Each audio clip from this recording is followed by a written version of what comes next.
Hello students, स्वागत है आपका अपने चैनल जतिन सर लाइव में। This is Jatin Singh and today we are going to discuss the most important and most easiest chapter of accountancy, that is provisions and reserves. देखिए, provisions and reserves क्या है students, इसको एक एग्जांपल से समझिए। मान लीजिए कि ये एक फर्म है। इस फर्म को कितने लोगों ने स्टार्ट किया? वो है जी इसके तीन पार्टनर्स। फर्म को तीन पार्टनर्स, और ये पार्टनर स्टूडेंट्स क्या कहलाएंगे? इस फर्म के ओनर।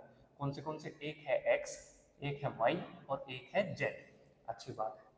अब स्टूडेंट्स, इस फर्म ने प्रॉफिट कितने रुपए कमाया? यानी कोई भी बिजनेस, ये जो ओनर्स, ये जो तीन लोग मिलके इस फर्म को स्टार्ट किया है, किस लिए? ताकि इनको प्रॉफिट हो। उस प्रॉफिट से ये पैसे कमाएंगे, है ना, लग्जरी लाइफ जिएंगे। इसलिए तो आदमी बिजनेस करता है। तो स्टूडेंट्स मान लीजिए करंट ईयर में इनका प्रॉफिट हुआ 9 लाख रुपीज। 9 लाख रुपए इन्होंने क्या कमाया? प्रॉफिट। तो वैसे तो रूल के हिसाब से ये तीनों ही पार्टनर क्या है? इक्वल पार्टनर्स है, यानी सब 9 लाख रुपए इक्वली इन तीनों में बट जाना चाहिए। तो हर पार्टनर के हिस्से कितना आना चाहिए? 3 लाख रुपीज मिलेंगे एक्स को, और 3 लाख रुपीज किसको जाएंगे? वाई को, और 3 लाख रुपीज जाएंगे जी आपके जेड को। यही हिस्सा, यही बंटवारा होना चाहिए। लेकिन स्टूडेंट्स, हमारे जो बिजनेस, ये जो तीनों लोगों ने एक्स वाई और जेड, इन तीनों ने बिजनेस किया है, इस बिजनेस में फ्यूचर के अंदर क्या होगा ये तो किसी को नहीं पता, क्योंकि फ्यूचर क्या है? अनसर्टेन। इस बिजनेस का स्टूडेंट्स फ्यूचर तो अनसर्टेन है, भविष्य के गर्भ में क्या छुपा है ये किसी को नहीं पता। ये सुना है ना आपने? तो फ्यूचर है जी अनसर्टेन। तो इसी वजह से स्टूडेंट्स फ्यूचर में क्या हो सकता है?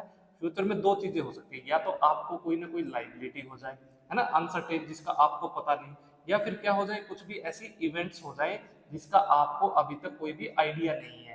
कुछ भी हो सकता है, ये आपके खिलाफ हो सकती है। मान लीजिए आपका कोर्ट में केस चल रहा हो, हार जाए, आपने किसी को उधार पे गुड्स को बेच रखा है, वो पैसे ना दे, और आपका पैसा डूब जाए। कुछ भी हो सकता है फ्यूचर में। फ्यूचर तो अनसर्टेन है, फ्यूचर को प्रेडिक्ट नहीं किया जा सकता, भविष्य का अनुमान नहीं लगाया सकता। तो स्टूडेंट्स, अब उन सिचुएशन को फेस करने के लिए क्या किया जाए? तो इन तीनों ने, ये जो ओनर्स हैं, इन्होंने डिसाइड किया कि यार हम ना एक काम करेंगे, हम ये सारा का सारा प्रॉफिट ना अपने हिस्से में नहीं बांटेंगे।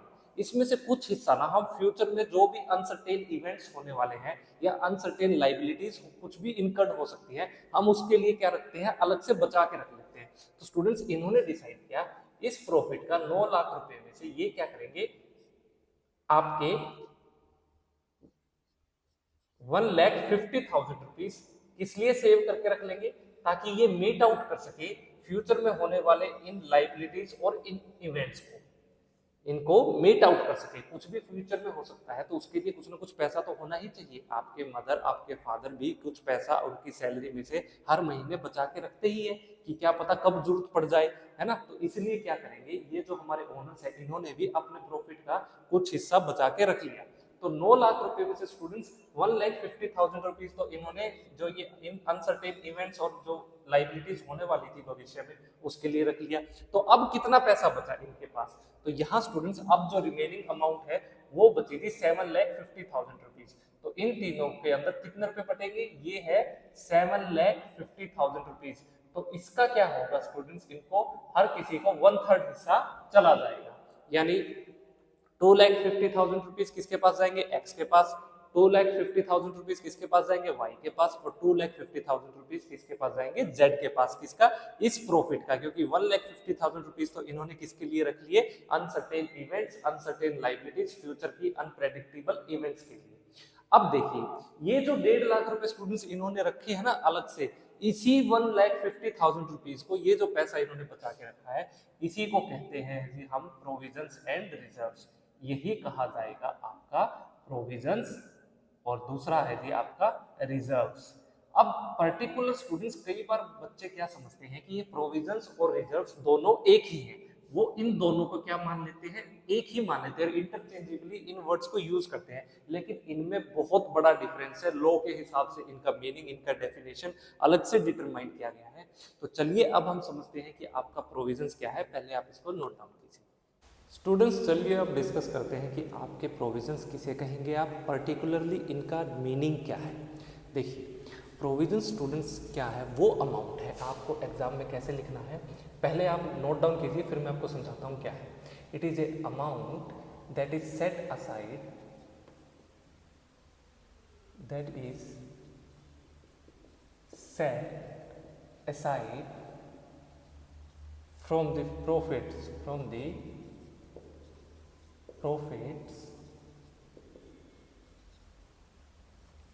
to meet anticipated or known liabilities, या फिर आप कह सकते हैं इनको losses. Convention of prudence is followed here। देखिए ये क्या कहना चाहता है, इसका मीनिंग समझिए।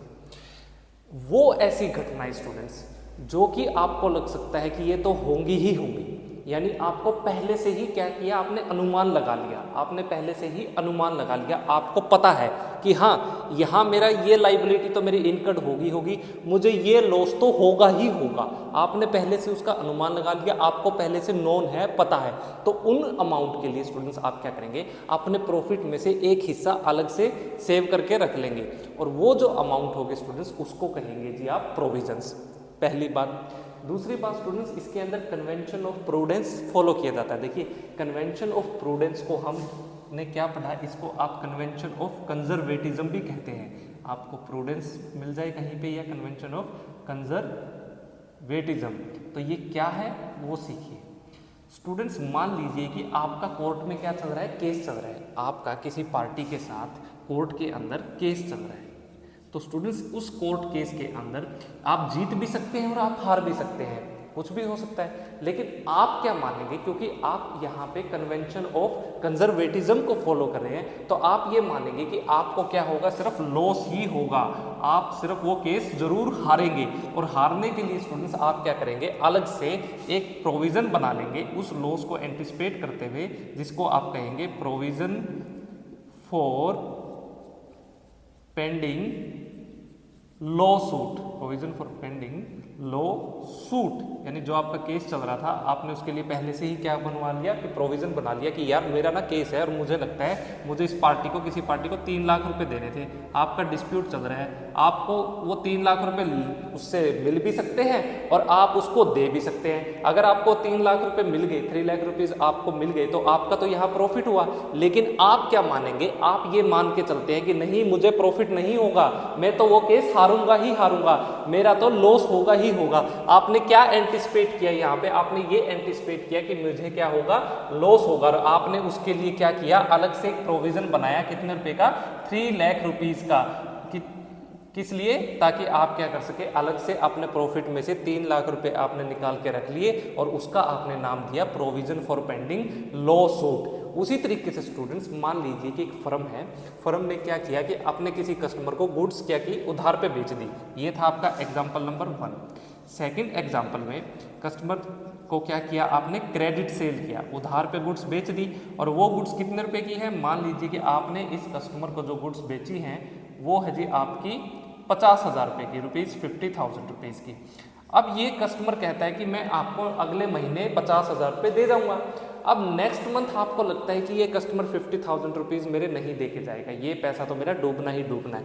ये जो कस्टमर स्टूडेंट जिसको आपने गुड्स उधार पे बेची, इसको आप क्या कहेंगे, ये आपका डेटर है, इसको हम डेटर कहते हैं, जिनको हम उधार पे गुड्स बेचते हैं, क्रेडिट सेल करते हैं। आपको लगता है कि ये डेटर मेरे 50,000 रुपये नहीं देगा, ये मेरे 50,000 रुपये तो डूब गए। तो स्टूडेंट्स आपने क्या किया, पहले से ही आपने एंटिसिपेट कर लिया कि मेरा तो यहाँ पे लॉस होगा, मेरा तो यहाँ पे नुकसान होना ही होना है। तो आप क्या बनाएंगे इसके लिए, provision, provision for bad debts, provision for bad debts एक तो इसके लिए, या फिर आप क्या बना सकते हैं, provision for doubtful debts. Provision for doubtful मतलब आपको डाउट है, दे भी सकता है यार, ये नहीं भी दे सकता, कुछ भी हो सकता है। तो आपने क्या किया, प्रोविजन बना लिया, ये जो पैसे है ना, ये 50,000 रुपये ये दे भी सकता है, नहीं भी दे सकता। ये अगर ये दे भी सकता है, नहीं भी दे सकता, ये सिचुएशन है, तो आप बनाएंगे प्रोविजन फॉर डाउटफुल डेब्ट्स। अगर ये किसी वजह से इस डेटर की क्या हो जाए, डेथ हो सकती है, किसी वजह से डेटर क्या हो जाए, दिवालिया हो जाए, इंसॉल्वेंट हो जाए, तो आप बनाएंगे जी प्रोविजन फॉर बैड डेब्ट्स। आप पहले से अनुमान लगा के रखते हैं यार ये दिवालिया होने वाला है, इसका सब कुछ बिक चुका है, ये सारी प्रॉपर्टी इसकी कोर्ट ने गिरवी रख ली है, ये तो आज के टाइम में कंगाल हो गया, ये पैसा नहीं दे पाएगा। तो आप क्या करेंगे, इस आपको पता चल गया ये पैसा तो मेरा डूब गया, समझ लो डूब गया, अब नहीं पैसे आने वाले, तो आप क्या बनाएंगे 50,000 रुपीज़ का प्रोविजन फॉर बैड डेब्ट्स। लेकिन अगर आपको लगता है कि यार ये ना ये कस्टमर ठीक टाइप का नहीं है, ये सबसे सामान तो खरीद लेता है लेकिन कभी किसी के पैसे नहीं देता, ये बहाने बनाता रहता है, ये मेरे पैसे नहीं देगा, वो इस टाइम सोल्वेंट तो है, वो दिवालिया नहीं हुआ, उसके पास पैसे तो है, लेकिन आपको लगता है कि ये ना इसकी नीयत खराब हो गई है, ये नहीं देगा, ये किसी को भी नहीं दे रहा, आपको किसी से पता चलता कि यार ये किसको सेल कर दिया आपने उधार पे, ये पैसे ही नहीं देता किसी को, तो आप बनाएंगे जी प्रोविजन फॉर डाउटफुल डेब्ट्स की। आपको लगता है कि ये पैसा मेरा गया, कितने रुपए का, 50,000 रुपए का इस केस में। तो स्टूडेंट्स इसलिए हम प्रोविजंस बनाते हैं। प्रोविजंस का मेन कारण क्या है, जैसे इसका मीनिंग कहता है कि वो अमाउंट जो कि आप अलग से रख लेते हैं अपने प्रॉफिट में से, किस लिए, क्योंकि आपको लगता है कि आपका क्या हो सकता है, या तो आपकी कोई लाइबिलिटी हो जाए फ्यूचर में, या फिर आपका कोई लॉस इनकर्ड हो जाए। और आप जो कन्वेंशन फॉलो करते हैं यहाँ पे वो है जी आपकी प्रूडेंस, आपकी कंजर्वेटिज्म वाली। इस कन्वेंशन के अंदर आप हमेशा जितने भी आपको होने वाले एंटिसिपेटेड, जितने भी आपके प्रॉफिट्स हैं, एंटिसिपेटेड प्रॉफिट्स, इसको तो आप कभी भी अपने बुक्स के अंदर रिकॉर्ड नहीं करते, इनको कभी भी आप अपने बुक्स में रिकॉर्ड नहीं करते। किनको रिकॉर्ड करेंगे, सिर्फ वो लॉसेस जो कि आपको लग सकता है कि मेरे होने वाले हैं। तो आपके जितने भी एंटिसिपेटेड लॉसेस हैं उन्हीं को स्टूडेंट्स आप क्या करते हैं अपने बुक्स के अंदर रिकॉर्ड करते हैं, और इन्हीं एंटिसिपेटेड लॉसेस के लिए आप क्या बनाएंगे स्टूडेंट्स, आपको बनाने हैं प्रोविजंस। यहाँ आप इन्हीं के लिए प्रोविजंस बनाया जाता है। तो ये था स्टूडेंट्स प्रोविजन का सिंपल सा मीनिंग, मैंने आपको एग्जांपल के साथ बताया। कुछ और एग्जांपल्स भी हैं, जैसे आपसे एग्जामिनर पूछता है, कभी शॉर्ट क्वेश्चन में पूछ लेता है कि एग्जांपल बताइए आपके प्रोविजंस के कौन से हैं। तो आप यहाँ पे जो एग्जांपल्स लिखेंगे, सबसे पहले आप बताएंगे प्रोविजन, आप जैसे मैंने आपको बताया क्या, प्रोविजन फॉर बैड डेब्ट्स। दूसरा आप क्या प्रोविजन बना सकते हैं, आप बना सकते हैं प्रोविजन फॉर टैक्सेशन, इसका भी प्रोविजन बनता है। और स्टूडेंट्स प्रोविजन क्या बना सकते हैं आप, एक हो सकता है जी आपका प्रोविजन फॉर, आपके कोई एसेट है, एसेट को आपने रिपेयर करवाना है या फिर उसको रिन्यू करना है, तो आप बनाएंगे provision for repair and renewal of asset, है ना। और क्या हो सकता है स्टूडेंट्स, आपको डेप्रिसिएशन के लिए भी प्रोविजन बनता है ना, तो आप बना सकते हैं प्रोविजन फॉर डेप्रिसिएशन। आपने अभी प्रीवियस चैप्टर में डेप्रिसिएशन वाले में पढ़ा था ना, तो आपने क्या बनाया, प्रोविजन फॉर डेप्रिसिएशन। तो इसके लिए भी स्टूडेंट्स क्या बनता है, प्रोविजन बनता है। ये कुछ एग्जांपल्स है, अगर आपसे शॉर्ट क्वेश्चन में 1 मार्क्स के अंदर पूछता है कि प्रोविजन के कुछ आप एग्जांपल्स बताइए कि प्रोविज़न कब बनाया जाता है, उसके कुछ एग्जांपल्स के रूप में आप ये एक्सप्लेन कर सकते हैं। तो ये था स्टूडेंट्स प्रोविज़न का मीनिंग, उसके कुछ एग्जांपल्स। अब मैं आपको नई चीज़ पढ़ाने जा रहा हूँ, वो है जी प्रोविज़न की कैरेक्टरिस्टिक्स क्या क्या है। देखिए ध्यान से समझना, मैं उनको यहाँ डिस्कस करूँगा, कैरेक्टरिस्टिक्स ऑफ प्रोविजंस। समझिए, यहाँ स्टूडेंट्स बेसिकली 3 पॉइंट्स एक्सप्लेन करेंगे हम। इस कैरेक्टरिस्टिक्स में 3 पॉइंट आएंगे। सबसे पहला तो प्रोविज़न बनाया किस लिए जाता है, मैंने आपको क्या बताया, प्रोविज़न बनाया जाता है एंटिसिपेटेड लाइबिलिटीज़ या लॉसेस के लिए, जिसका आपको पता है कि ये तो होगा ही होगा, पक्का चांस है इसका होने का। तो आपको क्या पता है, पहले से पता है कि ये मेरी लाइबिलिटी क्या है, नोन है, आपको पहले से ही पता है उन लाइबिलिटीज़ के बारे में। तो ये नॉन लाइबिलिटीज़ के बारे में प्रोविज़न बनाया जाता है, पहली चीज़। दूसरा स्टूडेंट्स, आपको ये तो पता है कि हाँ मेरा पैसा डूबने वाला है, लेकिन आपको उस लाइबिलिटी का एग्जैक्ट नहीं पता कि मेरा कितना पैसा डूबेगा, आपको एग्जैक्ट नहीं पता।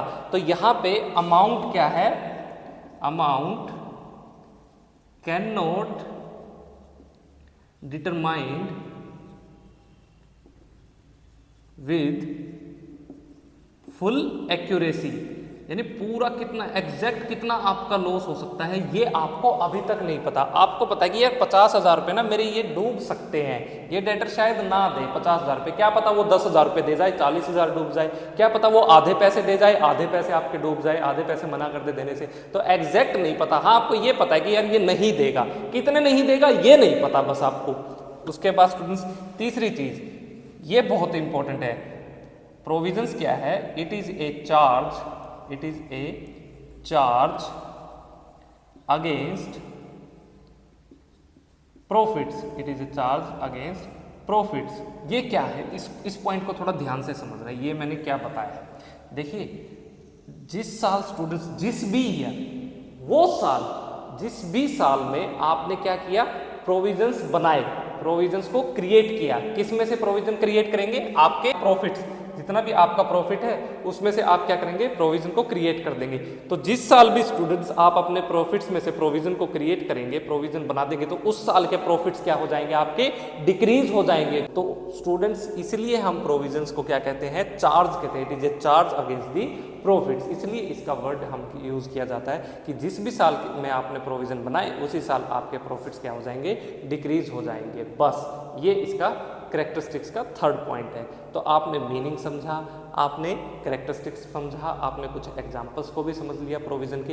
एक चीज़ मेरी याद रखना, एक चीज़, मान लीजिए कि आपने अमाउंट भी डिटरमाइन कर ली कि हाँ मेरा एग्जैक्ट इतना तो पैसा डूबना ही डूबना। मान लीजिए कि स्टूडेंट्स ये 50,000 रुपये लेने थे आपको अपने इस डेटर से 50,000 रुपये लेने थे। तो आपने प्रोविजन फॉर, मान लीजिए कि ये डेटर की क्या होगी, डेथ होगी, ये डेटर की डेथ होगी, और आपने स्टूडेंट्स प्रोविजन कितने रुपए का बना लिया, मान लीजिए लेने थे 50,000 रुपये, और आपने यहाँ पे कितने रुपए का प्रोविजन बनाया, 80,000 रुपये का, 80,000 रुपये का। अरे 50,000 रुपये लेने थे ना इस डेटर से, तो 80,000 के क्यों बनाया, है ना? पैसे तो आपके 50,000 ही डूबे। तो आपने कितने रुपए एक्स्ट्रा स्टूडेंट्स यहाँ पे करे, तो आपने 30,000 रुपीज ये क्या किया, एक्स्ट्रा का प्रोविजन बना लिया। तो ये स्टूडेंट्स आपका लेने कितने थे, 50,000 रुपये, एक्स्ट्रा का कितने रुपए का प्रोविजन बनाया आपने, 30,000 रुपये का। तो इन 30,000 रुपीज को स्टूडेंट्स आप क्या कहेंगे, ये आपके रिजर्व कहलाएंगे। इनको आप क्या कहेंगे, रिजर्व। ये अमाउंट आपकी रिजर्व्स में जाएगी। ये चीज याद रखना, मतलब प्रोविजन उतने ही रुपए का बनाना है, मैक्सिमम उतने ही रुपए का बनाना है जितने आपको क्या लगता है मेरे डूब सकते हैं, मैक्सिमम, है ना? उससे ओवरसीड नहीं करना। अगर आपको पता है अब किसी से 50,000 रुपये आपको लेने हैं, तो वो 50,000 ही डूबेंगे ना आपके।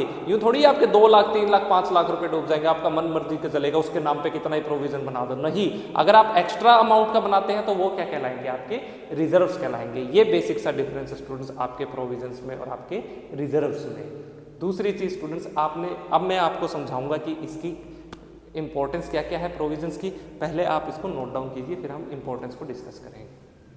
अब स्टूडेंट्स नेक्स्ट जो टॉपिक आप पढ़ेंगे उसमें हम डिस्कस करेंगे हम प्रोविजंस को बनाने का पर्पस क्या है, एक फर्म क्यों प्रोविजंस को क्रिएट करती है, और प्रोविजंस की इसी को आप इंपॉर्टेंस के रूप में भी एक्सप्लेन कर सकते हैं अपनी बुक्स के अंदर। तो देखिए क्या है, सबसे पहला जो स्टूडेंट्स पर्पस, उद्देश्य है किसी भी फर्म का प्रोविजन को बनाने का, वो कि उसकी जो प्रॉफिट एंड लॉस अकाउंट है, जो एक फर्म का प्रॉफिट एंड लॉस अकाउंट क्या डिपिक्ट करे, वो ये शो करे कि उसका जो प्रॉफिट जो भी वो मेंशन कर रहा है वो क्या है, बिल्कुल ट्रू है, ट्रू प्रॉफिट्स। वो कैसे होगा स्टूडेंट्स, देखिए जब वो फर्म क्या बनाएगी, प्रोविजंस बनाएगी, जितने भी स्टूडेंट्स ऑल दी एक्सपेंसेस, वो सारे के सारे खर्चे जो कि एक फर्म ने क्या किए हैं, या तो पे कर दिए हैं या फिर वो उसने अभी तक क्या है उसके आउटस्टैंडिंग है, तो उनको स्टूडेंट्स वो कहाँ रिकॉर्ड करती है, इन दोनों को रिकॉर्ड करती है वो डेबिट साइड किसके, उसके जो प्रॉफिट एंड लॉस अकाउंट है। ये बात तो आप सभी जानते ही हैं। तो स्टूडेंट्स वो ऐसी अमाउंट, वो ऐसी लाइबिलिटीज या वो ऐसे खर्चे जो कि फर्म ने क्या किया है, एंटिसिपेट कर लिया कि ये तो मेरे होंगे ही होंगे, ये लॉस तो मेरा होगा ही होगा, ये लाइबिलिटी तो मेरी इनकर्ड ही होगी, उसको भी स्टूडेंट्स क्या करना है, रिकॉर्ड करना है। और उसी लिए स्टूडेंट्स क्या बनाए जाते हैं, यहाँ पे प्रोविजंस बनाए जाते हैं ताकि आपका प्रॉफिट एंड लॉस अकाउंट क्या शो करे, ट्रू और फेयर आपके प्रॉफिट एंड लॉस के बारे में इंफॉर्मेशन दिखाए। सेकंड पर्पस क्या है प्रोविजंस को बनाने का, ये कि to depict true financial position of a business. देखिए अगर आपको फर्म की फाइनेंशियल पोजीशन या फिर फाइनेंशियल हेल्थ का पता लगाना है तो वो कैसे पता चलेगा, वो उसके लिए स्टूडेंट्स आपको क्या बनाने का, बैलेंस शीट बनानी पड़ेगी। तो बैलेंस शीट के अंदर स्टूडेंट्स आप क्या करेंगे, मान लीजिए कि आपने क्या रिकॉर्ड किया है, आपके डेटर्स आपने डेटर्स रिकॉर्ड किया है और आपको लगता है कि मेरे किसी डेटर से मुझे कुछ पैसे मेरे डूब जाएंगे, मुझे वो पैसे नहीं मिलेंगे, तो आपको क्या करना है, वो जो अमाउंट जो कि लगता है आपकी डूब जाएगी तो आप उसमें से क्या कर देंगे, लेस कर देंगे और डेटर्स में से, और आप बनाएंगे जी एक प्रोविज़न फॉर बैड डेट्स के नाम से, है ना, जो पैसा आपका डूब गया, और उसको क्या करना है, डेटर्स की अमाउंट में से लेस कर देना है। और ये जो स्टूडेंट्स आपकी अमाउंट आएगी इसको कहाँ रिकॉर्ड करेंगे, इस अमाउंट को आपको रिकॉर्ड करना है जी आपकी बैलेंस शीट के अंदर, तभी आपकी बैलेंस शीट क्या दिखा पाएगी, आपकी ट्रू फाइनेंशियल एथ, आपकी ट्रू फाइनेंशियल पोजीशन के बारे में बता पाएगी। आपको क्या करना है, अपनी एसेट साइड में जहाँ आपके डेटर्स रिकॉर्ड है उसमें से आपको क्या कर देना है, जो प्रोविजन आपने बनाया है, जो पैसा आपका डूब गया है बैड डेट्स के लिए, उसको पहले से ही आपको डिडक्ट कर देना है। इस तरीके से हम क्या कर सकते हैं, अपनी जो फाइनेंशियल हेल्थ है, अपनी जो बैलेंस शीट है, उसका true assets and liability side को डिपिक्ट कर सकते हैं, बता सकते हैं। अपने जितने भी हमारे कौन हैं, किनको कम्युनिकेट करते हैं स्टूडेंट्स, उन यूजर्स का जिनके हमारे बिजनेस में कुछ ना कुछ इंटरेस्ट है, कुछ ना कुछ हमारा स्टेक है, स्टेक होल्डर्स को। थर्ड जो स्टूडेंट्स इसकी जो पर्पस हमें महसूस हुई, इसकी इंपॉर्टेंस महसूस हुई, ताकि हम क्या कर सके स्टूडेंट्स, हम to meet out non liabilities.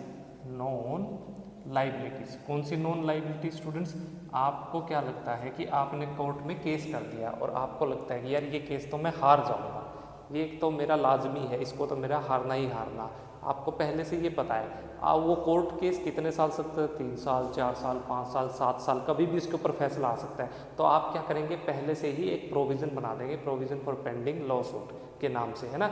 आपको जितने भी डैमेजेस हो सकते हैं उसका आप पहले से आपने प्रोविज़न बना लिया है। किस लिए बनाया, ताकि स्टूडेंट्स आप क्या कर सके, ये जो आपको नॉन लाइबिलिटी है ये पहले से ही पता है कि हाँ ये हो सकती है, उसके लिए आपने एडवांस में ही प्रोविज़न बना के आप रख लेते हैं। किस लिए, ताकि उस टाइम पे एकदम से जब वो क्रिएट होए तो आपको परेशानी ना हो, आप कहाँ से फंड अरेंज करेंगे, आपकी जो फाइनेंशियल हेल्थ है सब बिगड़ जाएगी, एकदम इतना कैश कहाँ से लाएंगे, या तो आप लोन लेंगे, फिर से एक से दर्दी खड़ी हो जाएगी आपके लिए। तो आप फ्यूचर में ये जो इवेंट होने वाली है ना, ये जो घटना, ये जो लाइबिलिटी होने वाली है, आपको पता है कि ये होगी, ये लाजमी है, ये होनी ही होनी है, तो आप पहले से ही क्या बना लेते हैं, यहाँ पे इस इवेंट के लिए प्रोविजंस को क्रिएट कर लेते हैं। इसलिए भी स्टूडेंट्स हम क्या करते हैं, प्रोविजंस बनाए जाते हैं, ये भी एक फ़ायदा है, प्रोविजंस का एक उद्देश्य है।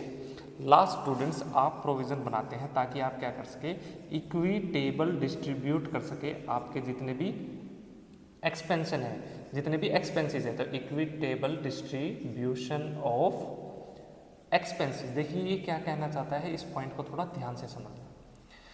आपने स्टूडेंट्स क्या परचेज की, मान लीजिए आपने परचेज कीजिए एक मशीन।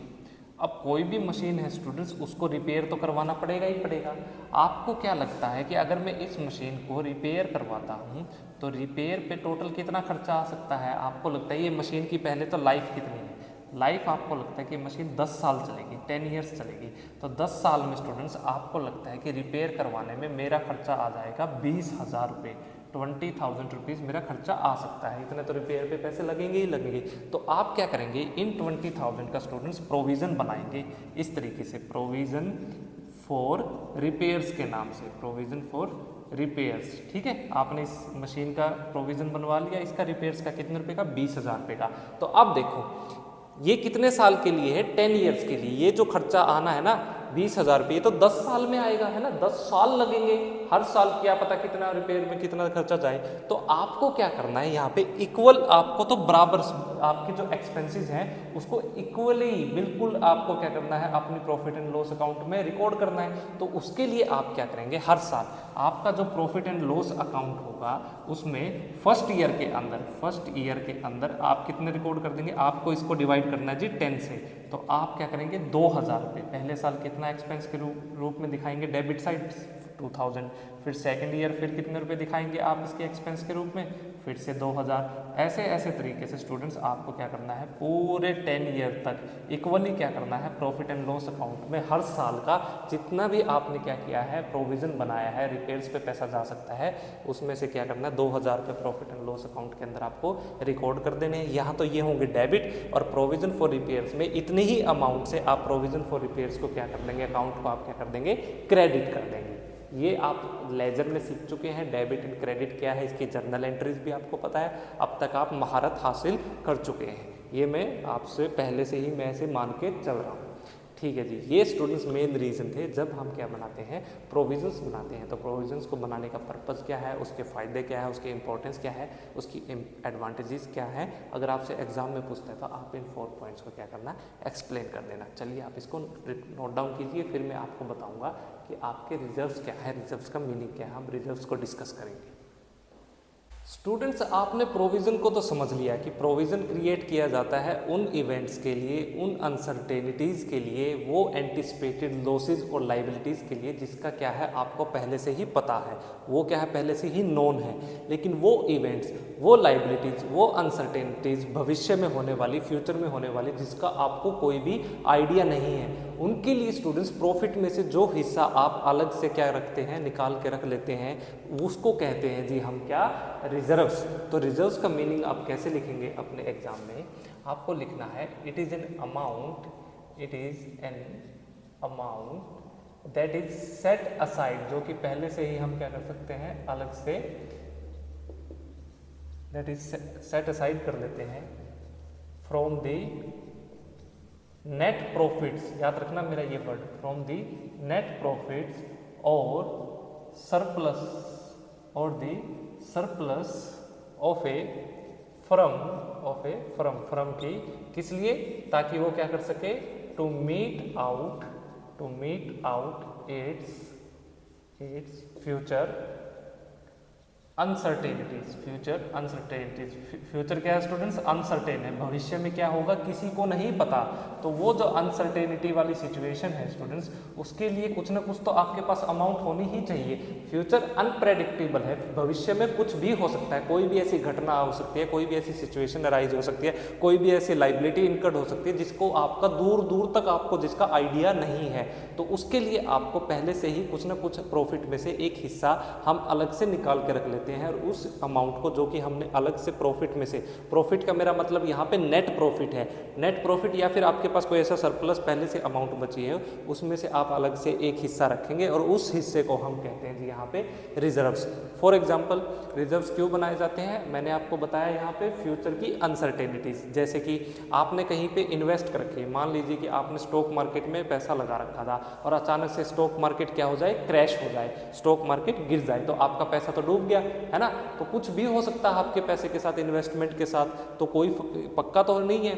या फिर आपके यहाँ बहुत सारे वर्कर काम कर रहे हैं, तो कोई भी इंजरी हो सकती है, कोई भी एक्सीडेंट हो सकता है, आपकी फर्म में क्या कहते हैं चोरी हो सकती है, आग लग सकती है, तो कुछ भी हो सकता है। फ्यूचर तो अनसर्टेन है, आपको ये नहीं पता कि कब आग लगेगी, कब चोरी होगी नहीं होगी, कुछ भी नहीं पता। वर्कर क्या पता मशीनें सही चलती रहे, वर्कर को कुछ भी ना हो, सब सुचारू रूप से कई सालों तक चलता रहे, क्या पता अचानक से कोई एक्सीडेंट हो जाए, है ना, किसी लेबर का हाथ कट जाए, कुछ भी हो सकता है, डेथ हो जाए। तो इनके लिए आपको क्या करना है, पहले से ही कुछ ना कुछ पैसा, कुछ ना कुछ अमाउंट आपको अलग से सेट असाइड करके, अलग से एक हिस्सा सेव करके रख लेना है, और उसी अमाउंट को हम कहते हैं जी यहाँ पे रिजर्व्स। हमारी अकाउंटिंग में उस अमाउंट को आप क्या कहेंगे, रिजर्व्स कहेंगे, जिसको आपने फ्यूचर अनसर्टेनिटीज के लिए, जो भविष्य आपका अनप्रेडिक्टेबल है, उसके लिए सेव करके रख ली है, उन अमाउंट को हम कहेंगे रिजर्व्स। फॉर एग्जाम्पल कई बार क्वेश्चन में पूछ लेता है आपसे एग्जामिनर की एग्जाम्पल, एक दो एग्जाम्पल बताइए आपके रिजर्व्स के। तो स्टूडेंट्स इसके कुछ एग्जाम्पल आप लिखेंगे। मान लीजिए पहला तो मैंने आपको क्या बताया कि आपकी इन्वेस्टमेंट क्या हो जाए, गिर भी सकती है, बढ़ भी सकती है। तो आप क्या बनाएंगे उसके लिए, इन्वेस्टमेंट फ्लक्चुएशन फंड, और इसको भी हम क्या कहते हैं जी, रिजर्व कहते हैं। इसका नाम क्या है, रिजर्व है। दूसरा चीज़ स्टूडेंट्स, आपके एम्प्लॉयज़ के साथ कुछ भी मिसहैप हो जाए तो आप क्या बनाएंगे, workman compensation fund, workman compensation fund. इसमें आप कुछ पैसा रख लेंगे उन अनसर्टेन इवेंट्स के लिए। तीसरा एग्जांपल आप कह सकते हैं जी आपका, जैसे जनरल रिजर्व, ये भी आपका एक एग्जांपल है। और क्या हो सकता है स्टूडेंट्स आपका, और आप कह सकते हैं कैपिटल रिजर्व। ये क्या है मैं आपको एक्सप्लेन करूँगा, अभी बताऊँगा जब मैं टाइप्स ऑफ रिजर्व्स की बात करूँगा। कैपिटल रिजर्व भी इसका एक एग्जाम्पल आप मेंशन कर सकते हैं। और क्या आप कह सकते हैं डिविडेंड डिस्ट्रीब्यूशन। बस 4 ही बहुत है, ये आगे टेक्निकल हो जाएगा, वो हम अभी डिस्कस करेंगे। आप एग्जाम्पल में इन 4 पॉइंट्स को एक्सप्लेन कर देना। ये है जी आपके रिजर्व्स के कुछ एग्जाम्पल। अब बात करते हैं एक इम्पोर्टेंट चीज़, आपकी करेक्टरिस्टिक्स ऑफ रिजर्व्स क्या है। ये ना इम्पोर्टेंट है, ये शॉर्ट्स में कई बार ना क्वेश्चन पूछ लेते हैं। तो करेक्टरिस्टिक्स हो गया, आपके एग्जाम्पल होंगे रिजर्व्स के, आपका मीनिंग हो गया, आपके टाइप हो गए। मोस्टली लॉन्ग क्वेश्चन आपको बहुत मुश्किल से मिलेगा इस चैप्टर में से, ज़्यादातर शॉर्ट आने के चांसेस पूरे हैं। देखिए सबसे पहला तो पॉइंट मैंने आपको अभी क्या बताया था कि वह अमाउंट जो कि आपने नेट प्रॉफिट में से क्या रख दी हो, अलग से सेव करके रख दी। तो स्टूडेंट्स अगर उसको आप कहते हैं नेट प्रॉफिट, और नेट प्रॉफिट को स्टूडेंट्स हम क्या और क्या कह सकते हैं, वो प्रॉफिट जो कि अभी तक बटा नहीं है, इसका दूसरा नाम क्या है, डिविजिबल प्रॉफिट। वो डिविजिबल प्रॉफिट या फिर वो नेट प्रॉफिट जिसमें से आपने एक हिस्सा अलग से रिजर्व के रूप में रख लिया हो, तो उस टाइम पे स्टूडेंट्स आप रिजर्व्स को और दो नाम से जानते हैं, रिजर्व्स को और दो नाम से जाना जाएगा। कौन सा, इसी को ही स्टूडेंट्स हम कहते हैं रिटेन्ड अर्निंग्स, इसी का ही एक नाम है रिटेन्ड अर्निंग्स। और स्टूडेंट्स इसी का ही दूसरा नाम है, तब रिजर्व को आप और क्या कह सकते हैं, अनडिस्ट्रीब्यूटेड प्रॉफिट्स। तो अगर मैं कहीं पे रिटेन्ड अर्निंग की बात करूं तो मतलब मैं रिजर्व्स की बात कर रहा हूं, और कहीं पे मैं अगर अनडिस्ट्रीब्यूटेड प्रॉफिट्स की बात कर रहा हूं तब भी ये समझ लेना कि मैं किसकी बात कर रहा हूं, रिजर्व्स की बात कर रहा हूं। पहला कैरेक्टरिस्टिक्स, पहला नेचर तो ये है।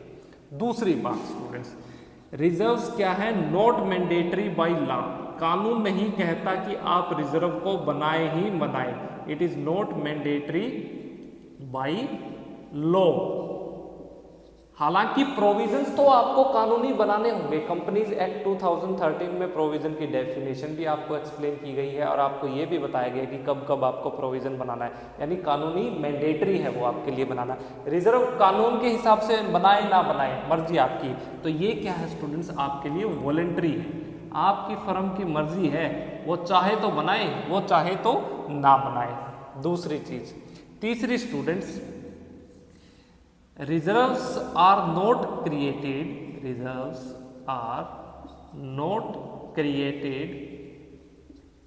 for non liability,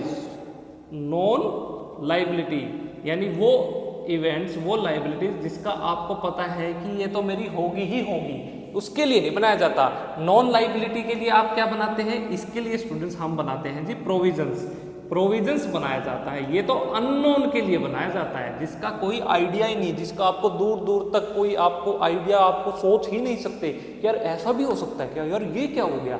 तो उसके लिए स्टूडेंट्स आपने पहले से ही कुछ रिजर्व की अमाउंट आप रख सकते हैं, उससे आप उसको मीट आउट करने की कोशिश कर सकते हैं उन इवेंट्स को। तो ये क्या है, कभी भी नॉन लाइबिलिटीज के लिए नहीं बनाया जाता। फोर्थ स्टूडेंट्स, अगर स्टूडेंट्स आप क्या करते हैं, आपके रिजर्व्स को इन्वेस्ट करते हैं, जो पैसा आपने रिजर्व में आपने रख लिया ना, यहाँ पे अमाउंट प्रॉफिट में से निकाल के कुछ हिस्सा आपने अपने रिजर्व में रख लिया, तो उस पैसे को स्टूडेंट्स अगर आप इन्वेस्ट करते हैं किसी बाहरी सिक्योरिटी में, आउटसाइड सिक्योरिटीज में, तो स्टूडेंट्स तब आप उस अमाउंट के लिए, तब आप वो जो अमाउंट है रिजर्व की, उसको आप क्या कहेंगे, यहाँ पे आपको उसका नाम देना है रिजर्व फंड। तो कहीं भी स्टूडेंट्स अगर मैं आपको रिजर्व फंड लिखा मिल जाए या मैं रिजर्व फंड की बात कर रहा हूँ, तो रिजर्व फंड का मतलब आपने रिजर्व में जो अमाउंट रखी थी ना, उसको आपने कहाँ इन्वेस्ट कर दिया, किसी आउटसाइड, किसी बाहरी सिक्योरिटी के अंदर आपने इन्वेस्ट कर दिया। तो ये स्टूडेंट सिंपल सा मीनिंग, एग्जाम्पल और करेक्टरिस्टिक्स हैं किसके, आपके रिजर्व्स के। आप एग्जाम में आपसे पूछता है तो आप इसको एक्सप्लेन कर दीजिएगा। चलिए इसको नोट डाउन करिए, फिर मैं रिजर्व्स के बारे में आपको कुछ और बताता हूँ। स्टूडेंट्स अब जो नेक्स्ट टॉपिक हम समझने जा रहे हैं वो है जी आपके टाइप्स क्या क्या है रिजर्व्स के। तो स्टूडेंट्स आपकी बुक में, आपके सिलेबस में क्लास 11 में रिजर्व्स 3 टाइप्स का होता है। सबसे पहली जो टाइप है उसको हम कहते हैं जी रेवेन्यू रिजर्व्स, पहली है रेवेन्यू रिजर्व्स। और जो स्टूडेंट्स सेकंड जो टाइप है उसको हम कहते हैं जी आपकी कैपिटल रिजर्व्स, सेकंड है जी कैपिटल रिजर्व्स। और थर्ड टाइप बहुत ही बढ़िया है, उसको स्टूडेंट्स हम कहते हैं जी आपकी सीक्रेट रिजर्व्स। देखिए क्या क्या है, चलिए वन बाय वन सीखते हैं। स्टूडेंट्स ये जो रेवेन्यू रिजर्व्स है इसको क्रिएट किया जाता है फ्रॉम दी रेवेन्यू, जो भी फर्म ने रेवेन्यू क्या किया है, जनरेट किया है, उससे revenue from the operations, goods को बेच के जो भी पैसा फर्म एक कमाती है, उससे जो भी फर्म को क्या हुआ, प्रॉफिट हुआ, उसमें से एक हिस्सा जब फर्म अलग से सेव करके रख लेती है, उसको कहते हैं जी हम हमारे रेवेन्यू रिजर्व्स। तो यहाँ ये जो रिजर्व्स है ये क्रिएट किए जाते हैं from the sale of goods, from the sale of goods. तो जो अमाउंट स्टूडेंट्स गुड्स को बेच के हमें जो मिलती है, उस अमाउंट से जो भी हम क्या कहते हैं पैसा सेव करके रखते हैं, उसी को हम कहते हैं जी यहाँ पे रेवेन्यू रिजर्व्स। अब बात आई कैपिटल रिजर्व्स क्या है। देखिए कैपिटल रिजर्व्स में जो भी स्टूडेंट्स आपको कैपिटल प्रॉफिट हुए हैं, जो भी स्टूडेंट्स आपको क्या हुए हैं, कैपिटल प्रॉफिट्स, और उसमें से जो भी पैसा आप बचा के रखते हैं उसको हम कहते हैं जी आपके कैपिटल रिजर्व्स। कैपिटल प्रॉफिट्स के एग्जांपल मान लीजिए कि आपने क्या किया, वो ऐसा काम किया जो कि आपका डे टू डे नेचर का नहीं है, जहाँ से आपको प्रॉफिट मिला लेकिन वो डे टू डे नेचर का, रनिंग में कॉन्टिन्यूस नहीं है।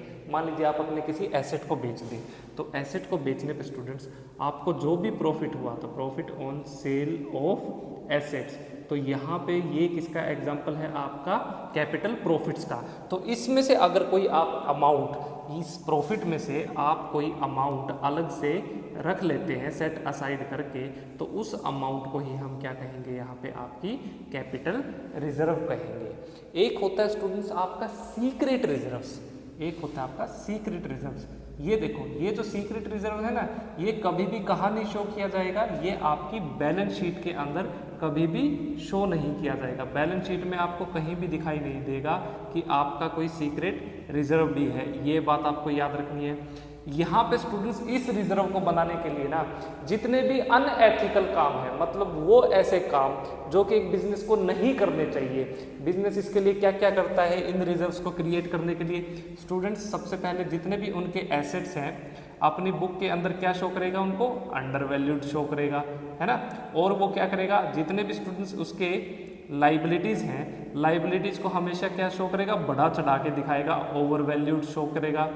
और क्या कर सकता है स्टूडेंट्स, अगर मान लीजिए उसकी कोई कैपिटल एक्सपेंडिचर है, तो कैपिटल एक्सपेंडिचर को कहाँ शो करना चाहिए। कैपिटल एक्सपेंडिचर का मतलब उसने मान लीजिए कोई बिल्डिंग खरीदी, अपना कोई भी ऐसा मशीन खरीदी, फर्नीचर खरीदा, तो यहाँ तो उसका एसेट इंक्रीज हो गया, तो वो क्या करेंगे, यहाँ पे कैपिटल एक्सपेंडिचर को एसेट साइड में ना शो करके इसको कहाँ शो करेंगे, प्रॉफिट एंड लॉस अकाउंट में। तो ये भी एक गलत कार्य है, ये नहीं करना चाहिए। किस लिए किया, ताकि वो सीक्रेट रिजर्व को क्रिएट कर सके। और वो क्या कर सकते हैं, अपने कैपिटल रिसिप्ट्स को क्या शो करेंगे, जब भी स्टूडेंट्स उनको कैपिटल रिसिप्ट्स हो, उसको वो क्या दिखाएं, अपनी रेवेन्यू रिसिप्ट्स, कैपिटल रिसिप्ट्स को रेवेन्यू रिसिप्ट्स दिखा दें। तब भी स्टूडेंट्स क्या हो जाएगा, उनकी जो बैलेंस शीट है उसमें झोल झाल हो जाएगा। तो ये सिचुएशंस के अंदर हमेशा जब भी सीक्रेट रिजर्व बनाया जाएगा, तो एक फर्म की जो बैलेंस शीट है कभी भी एक्चुअल पोजीशन नहीं शो करेगी। Balance sheet not depict, balance sheet not depict true financial health of the business. Financial health कहिए या फाइनेंशियल पोजीशन कहिए किसी भी फर्म की, याद रखना। किस लिए, ताकि वो क्या बना सके, सीक्रेट रिजर्व्स बना सके। तो सीक्रेट रिजर्व बनाने के लिए एक फर्म बहुत सारे गलत कार्य करती है, वो अनएथिकल हैं, वो नहीं करने चाहिए, वो कहीं से भी जायज़ नहीं है। बस वो किस लिए करेगी, ताकि वह सीक्रेट रिजर्व बना सके। सीक्रेट रिजर्व क्यों बनाएगी, अब अगर आप किसी गलत चीज़ को करके कोई पैसा इकट्ठा करते हैं, तो उससे कोई आप अच्छे कार्य तो करेंगे नहीं, उससे आप उसके लिए क्या किया जाएगा, यहाँ पे सीक्रेट रिजर्व बनाया जाता है। वो क्या काम होंगे वो फर्म जाने, ये आप समझ लो।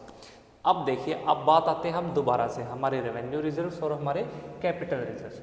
देखिए रेवेन्यू रिजर्व्स मैंने आपको क्या बताया, आप रेवेन्यू रिजर्व्स क्रिएट करते हैं उस प्रॉफिट के वो हिस्से से जो कि आपको हुआ है डे टू डे ऑपरेशंस करने से। फर्म का मान लीजिए फर्म क्या बेचती है, क्लॉथ बेचती है, तो डेली स्टूडेंट जब वो अपने कपड़े बेचेगी, वो गारमेंट्स को सेल करेगी, तो उससे जो उसको पैसा जनरेट हुआ है वो कहा जाएगा जो उसका रेवेन्यू फ्रॉम ऑपरेशंस। तो वहाँ से उसको जो प्रॉफिट हुआ है उसमें से एक हिस्सा वो सेट असाइड अलग से रख देती है, किसके लिए, रेवेन्यू रिजर्व्स बनाने के लिए। हैं। तो याद रखना रेवेन्यू रिजर्व स्टूडेंट्स यहाँ पे कब बनाया जाता है, जब आप फर्म ने वो पैसा इकट्ठा किया हो अपने डे टू डे बिजनेस के, डे टू डे ऑपरेशन से।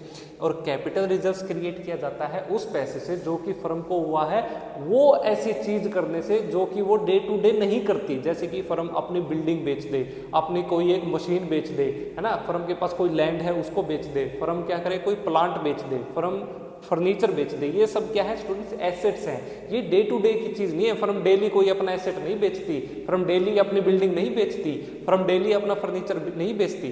तो अगर स्टूडेंट्स फर्म ने ऐसा किया है, अपने किसी एसेट को बेच दिया है और उससे जो प्रॉफिट हुआ है उसको आप कहेंगे जी कैपिटल प्रॉफिट्स। और उस प्रॉफिट में मान लीजिए एक बिल्डिंग उनकी 10 लाख रुपए की थी, उन्होंने उसको 50 लाख रुपए में बेच दिया, तो इनका कितना प्रॉफिट हुआ, 40 लाख रुपए। तो उन 40 लाख रुपए में से मान लीजिए वो 20 लाख रुपए क्या रख लेते हैं अलग से कैपिटल रिजर्व के रूप में। तो वो जो कैपिटल प्रॉफिट हुआ उसमें से जो पैसा उन्होंने अलग से रखा उसको कैपिटल रिजर्व्स कहेंगे।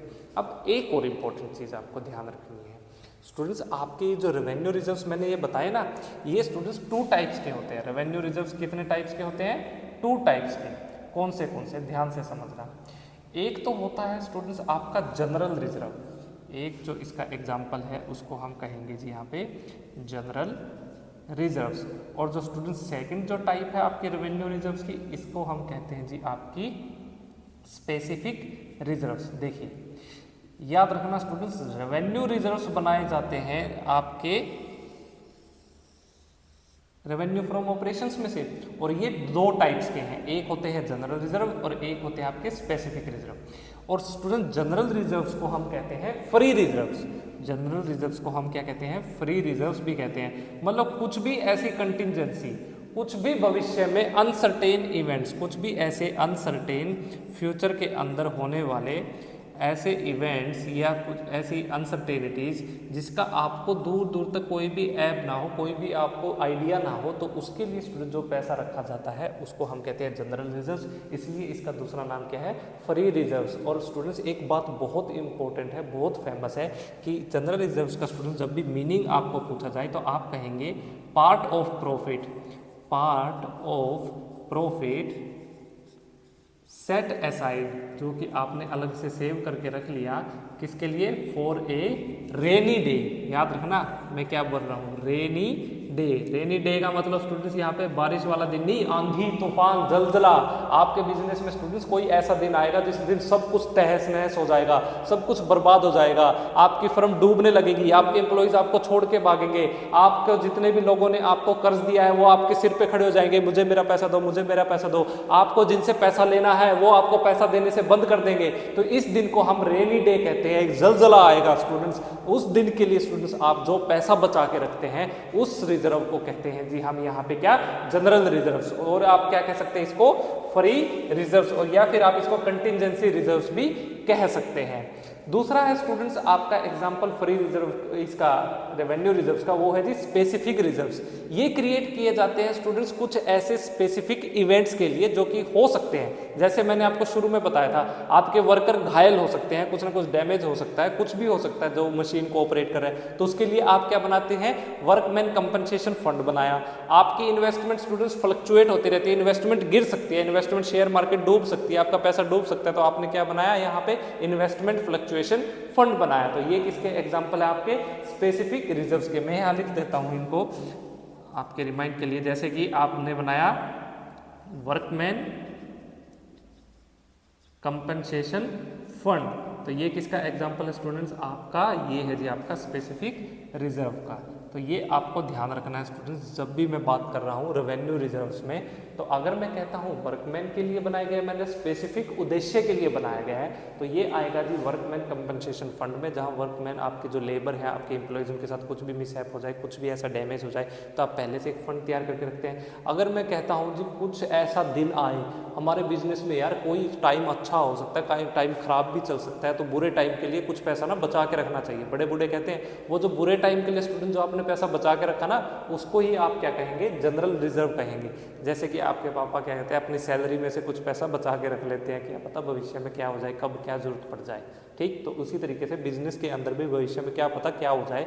तो फर्म ने जो भी अपने गुड्स बेचती है, डे टू डे के ऑपरेशंस में से जो भी बेच के उसको जो भी प्रॉफिट अर्न किया, उस प्रॉफिट में से जो हिस्सा स्टूडेंट्स वो सेव करके रखती है, उसको हम कहते हैं जी यहाँ पे जनरल रिजर्व्स। इसका दूसरा नाम है फ्री रिजर्व्स। इसको कई बुक्स में कंटिजेंसी रिजर्व्स के नाम से भी जाना जाता है। कैपिटल रिजर्व्स में वो पैसा, अगर आपको वो प्रॉफिट जो कि आपको हुआ है कैपिटल प्रॉफिट में से, यानी वो अमाउंट जो कि आपको आइडिया ही नहीं था कि आप ये करेंगे, लेकिन आपने वो कर दिया, आपने अपना एसेट बेच दिया, और वो डे टू डे डेली आप ऐसा नहीं करते, वहाँ से जो भी आपको प्रॉफिट हुआ उसमें से जो हिस्सा आपने क्या किया, अलग से सेव करके रख लिया, उसको कहते हैं कैपिटल रिजर्व्स। और सीक्रेट रिजर्व्स, जैसे नाम ही बता रहा है कि सब झोल झाल है, सब फ्रॉडबाजी आप जितने भी अपने अकाउंट्स में कर सकते हैं, अपने एसेट्स को बढ़ा दो, लाइबिलिटीज़ को घटा दो, प्रॉफिट को कम शो करो, डेप्रिसिएशन को क्या कर दो, ज़्यादा चार्ज कर दो, कुछ भी करो जिससे आपको क्या हो, लॉस सा आपको ऐसा दिखे कि यार फर्म को ना लॉस हो रहा है, प्रॉफिट नहीं हो रहा, तो वो जो बीच की अमाउंट है ना, उसको आप क्या करते हैं, जैसे सीक्रेट रिजर्व के रूप में सेव करके रख लेते हैं। तो चलिए इनको नोट डाउन कीजिए, ये थे आपके टाइप्स ऑफ रिजर्व्स। स्टूडेंट्स, सबसे इंपॉर्टेंट टॉपिक इस चैप्टर का कि डिफरेंस बताइए प्रोविजंस एंड रिजर्व्स का। एग्जाम में आने के पूरे चांस है, ध्यान से समझना। तो स्टूडेंट्स, सबसे पहला जो डिफरेंस है वही आप एक्सप्लेन करेंगे इनका एज ए मीनिंग। तो मीनिंग जैसे मैंने आपको बताया था, आप सबसे पहले बताइए प्रोविजंस क्यों क्रिएट करते हैं। आप इसलिए क्रिएट करते हैं ताकि आप क्या कर सके, मेट आउट कर सके। टू मीट क्या, उन घटनाओं को, इन इवेंट्स को, उन लॉसेस का जिसका आपको पहले से क्या है, आभास है, जिसका आपको पहले से पता है। तो to meet the non liability, जिनका आपको पहले से पता है। और स्टूडेंट्स, मुझे ये बताइए कि रिजर्व्स क्यों क्रिएट किया जाता है। स्टूडेंट्स, ये क्रिएट किए जाते हैं उन इवेंट्स के लिए, उन घटनाओं के लिए, उन सिचुएशंस के लिए फ्यूचर में होने वाली, जिनका आपको अभी तक कोई भी आइडिया नहीं है, कुछ भी आपको आभास नहीं है। तो फॉर दी अननोन लाइबिलिटीज, इसलिए हम क्या क्रिएट करते हैं, रिजर्व्स क्रिएट करते हैं। पहली बात। दूसरी बात स्टूडेंट्स, मुझे ये बताइए कि आपको ये मैंडेटरी है लॉ के द्वारा, या मर्जी है बनाए या ना बनाए।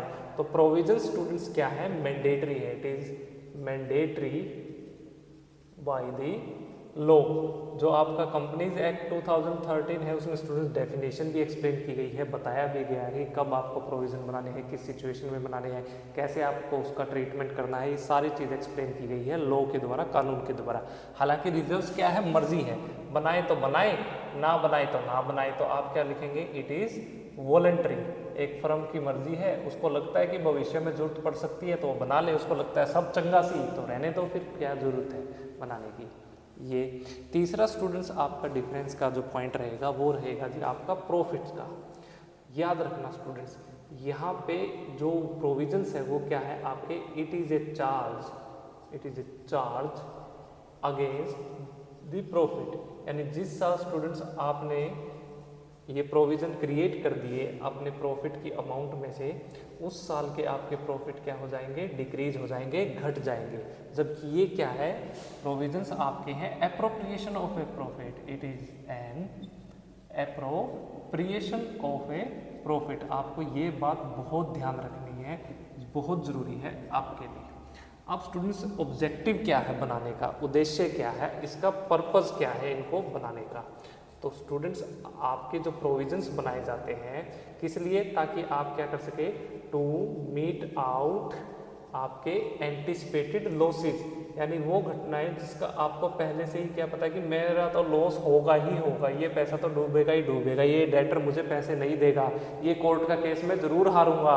तो उसके लिए आप पहले से क्या है, आपको अनुमान है, आपने एंटिसिपेट कर दिया, उसके लिए आप बनाते हैं। ये किस लिए बनाते हैं स्टूडेंट्स, रिजर्व्स हम रखते हैं ताकि हम क्या कर सके, स्ट्रेंथन कर सके हमारी जो फर्म है उसकी फाइनेंशियल पोजीशन को। तो to strengthen the financial health कह लीजिए या फाइनेंशियल पोजीशन कह लीजिए किसी भी फर्म की, उसके लिए जो भी आप अमाउंट आप सेव करके रखते हैं उसको आप कहते हैं रिजर्व कहते हैं। ये स्टूडेंट्स इंपॉर्टेंट पॉइंट था। अब जो लास्ट जो इसका टॉपिक का जो आपको बताया जाएगा वो है जी आपका, क्या आप आउटसाइड कहीं इन्वेस्ट कर सकते हैं। तो आउटसाइड इन्वेस्टमेंट, ये जरूरी है ध्यान से रखना। प्रोविजन अगर स्टूडेंट आपने क्रिएट किया है किसी एक एंटिसिपेटेड प्रॉब्लम के लिए, आपको लगता है कि डेटर मेरे पैसे नहीं देगा, तो सिर्फ डेटर के लिए ही आपको क्या करना है, प्रोविजन बनाना है। उस पैसे का इस्तेमाल आप किसी और चीज़ के लिए, किसी और लॉस के लिए नहीं कर सकते। तो आप उस पैसे को आप कहीं और भी इन्वेस्ट नहीं कर सकते, जो डेटर के लिए बनाया बस उसी के लिए ही यूज करना है। तो it is not invested in outside securities, है ना, बाहरी किसी आपकी ऐसी सिक्योरिटीज है, ऐसी कोई आपको इन्वेस्टमेंट अपॉर्चुनिटीज दिख रही है जो कि आपके बिजनेस से बाहर, आपके ऑपरेशन से आउटसाइड में बिलोंग करती है, तो उसके अंदर आप इस पैसे का इस्तेमाल नहीं कर सकते। किसका? आपके प्रोविजंस का। जबकि स्टूडेंट्स रिजर्व्स को आप क्या कर सकते हैं, आप इन्वेस्ट कर सकते हैं। रिजर्व्स की जो भी अमाउंट है किसके अंदर आपकी इन्वेस्टमेंट कर सकते हैं, आउटसाइड सिक्योरिटीज़ में। और जब आप उसके अंदर इन्वेस्टमेंट कर देंगे तो आपके जो रिजर्व्स हैं उसको आप क्या कहेंगे, रिजर्व फंड। तो वो क्या बन जाएगा जी, रिजर्व फंड बन जाएगा। तो स्टूडेंट्स ये मोटा मोटा डिफरेंस है किसमें, आपके प्रोविजंस के अंदर और आपके रिजर्व्स में। तो कई बार क्वेश्चन में पूछ लेता है, काफ़ी important students exam point of view से। आप सिक्स्थ जो इसका मेन है उसमें आप इसका ट्रीटमेंट कैसे करेंगे, इनको कहाँ शो करेंगे। तो याद रखना प्रोविजंस को स्टूडेंट्स आप क्या कर सकते हैं, या तो आप डिडक्ट कर सकते हैं किस में से, फ्रॉम दी एसेट, किसी एसेट में से, in the asset side of a balance sheet.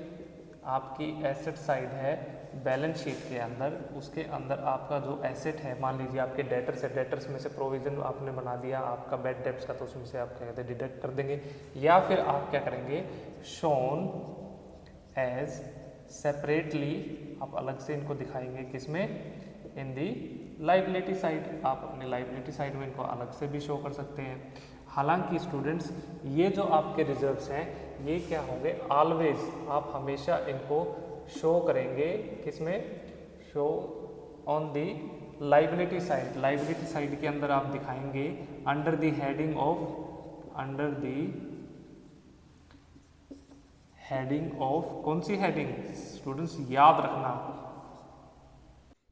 Reserves and surplus, reserves and surplus, ये बात आपको याद रखनी है। तो स्टूडेंट्स यहाँ पे हमारा ये चैप्टर खत्म होता है। ये लास्ट इंपॉर्टेंट टॉपिक था, आपको पता चला कि प्रोविजंस और रिजर्व्स में क्या डिफरेंस है। एग्जाम पॉइंट ऑफ व्यू से काफ़ी इंपॉर्टेंट है, काफ़ी बार आ जाता है, एग्जामिनर पूछ लेता है। तो स्टूडेंट्स यहाँ हम इस चैप्टर को अब कंक्लूड करेंगे। चैनल को लाइक करिए, सब्सक्राइब करिए। आपके कोई क्वेश्चन हो, कोई सजेशन हो, कोई क्वेरीज है तो हमें कमेंट्स में जरूर बताइए। मिलते हैं आपसे नेक्स्ट चैप्टर में, इसको नोट डाउन कीजिए।